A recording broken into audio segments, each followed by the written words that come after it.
This week we turned to St. John's Gospel, and the last couple of weeks we were listening to St. Mark's Gospel.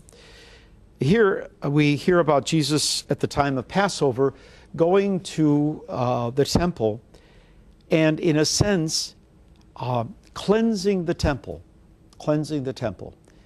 And one would say, this took a lot of, guts, if you will, to be able to do that with all the leaders of Israel, etc. And he gave the prediction, or the looking forward to the future, that in 3 days that this temple will be down and then rise again, referring to the temple of his own body.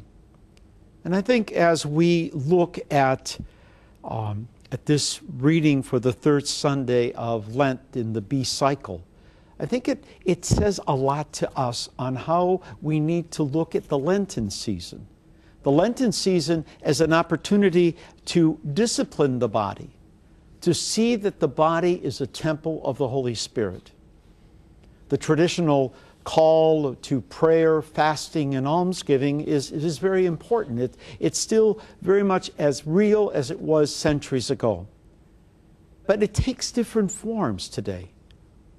The temple of our body, we become temples of the Holy Spirit through baptism and confirmation and Eucharist, the sacraments of initiation. And we realize that as we live our Christian lives, walk this Christian journey, that we need to continue to cleanse the body, particularly of those sins and those habits that we have that hinder us from really and truly experiencing God's presence, His love for us. So often we become so immersed in our own concerns, our own cares, and that could be personally and being very narcissistic, or just because if it isn't my will, then it isn't good. What we need to seek during this Lenten season is God's will for us. And the beauty of it is that Jesus, as we look at his public ministry, what he did was not always easy. And particularly today, where he drove the money changers and the sellers out of the temple. But using that analogy, it seems to me that we are still in the first throes of the Lenten season, that we might be able to look at what our things have been done during this season. Have we done anything? Is our life the same before Ash Wednesday as it is now?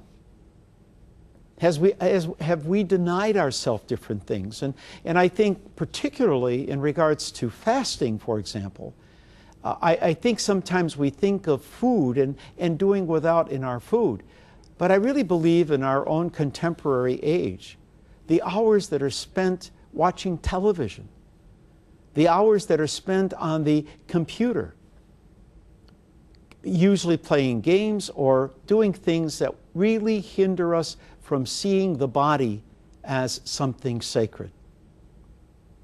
I would also encourage those that are homebound to realize that sometimes you are limited to what you can do in regards to watching television.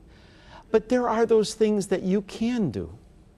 Maybe it's embroidery. Maybe it's reading some good novel that feeds your soul. To be able to see it bringing you closer to Jesus, especially during this holy season of Lent.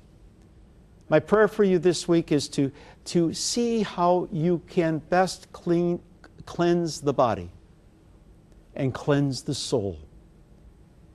If it is something that you shouldn't be eating, then don't do that. If it's the smoking you're doing, or the drinking you're doing, or the drugs you're doing, see what it's doing to affect your understanding of the divine indwelling that we share in baptism.